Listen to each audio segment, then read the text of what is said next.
Labor's decision, let's change tack here, to ban live sheep exports by 2028 has not gone down well, as it wouldn't, with farmers. The demonstrations that they had late last week in Perth were extraordinary. A convoy, including over 1,000 trucks, took over the Perth CBD to demand the government reverse the decision. Joining me now to talk about the impact this would have on the farming community in WA is John Hassell, WA Farmers President.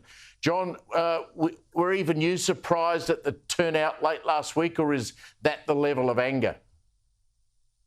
Oh, massive anger throughout the bush. It's not just the farmers, it's the shearing contractors, the trucking contractors.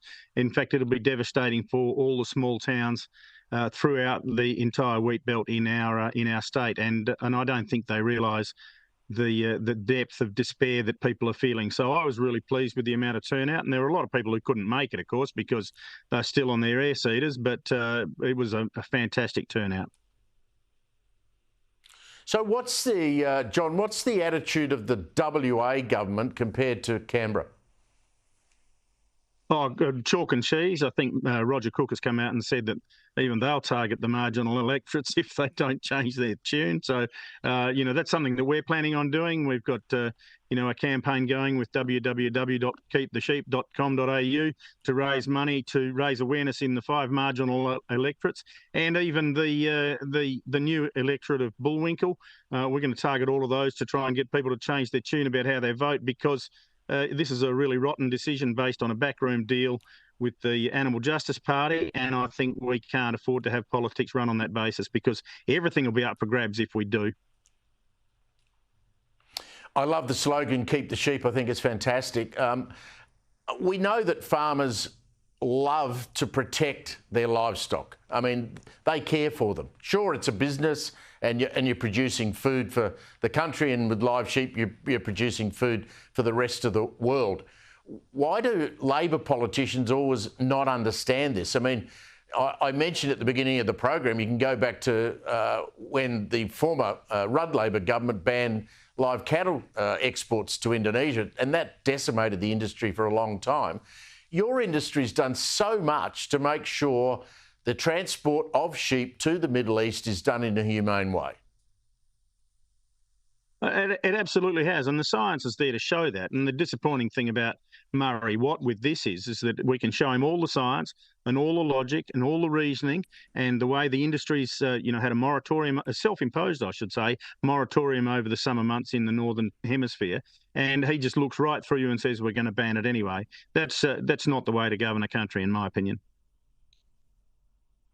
So what would the markets that the sheep are going to, I presume they would be able to find alternatives to Australia, and once that happens, it could slam the door on your way out, because you'll be out of the game and you won't be able to get back in. That's the danger here, isn't it? I mean, it's fine to say, OK, we're going to have a federal election. I presume the coalition would say that they're not going to do this, but if they lose and Labor gets back in, it seems Watt's not going to change his mind.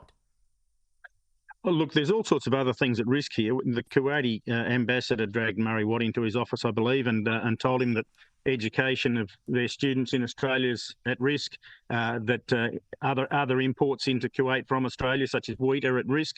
So I think that Murray Watt is completely underestimated not only the sentiment of people here, but also our customers, who definitely want live sheep, and they prefer Australian live sheep because other people will fill that gap. They've already demonstrated and said that this is what they want, and I think Murray's still not taking any notice. I think he's doing himself a huge amount of harm. And the thing that must upset you, John, just finally, is ignorant people say, well, why don't we kill the sheep here, refrigerate it and send it that way? I don't know how many times I've had to explain over the years on radio and television that that's not what the market wants. They want to kill the sheep in the way that they want to kill them. They want the meat there fresh, not frozen, correct? Well, that's absolutely correct. But also, there were disputes in the past, and I remember the Albany abattoir, there was a dispute between the unions and the owners said, look, if you keep going with these wage rises, we're going to go broke and we'll have to shut the abattoir. Now, the unions at the time turned around and said, well, look, we're going for the wage rise, which they did, and so the abattoir was shut down. You must remember the Mudgeonberry dispute. There was lots of it going on where it was just uneconomic to process sheep onshore. John Hassell, great to have you on board to explain it to us. Thank you very much for joining us tonight.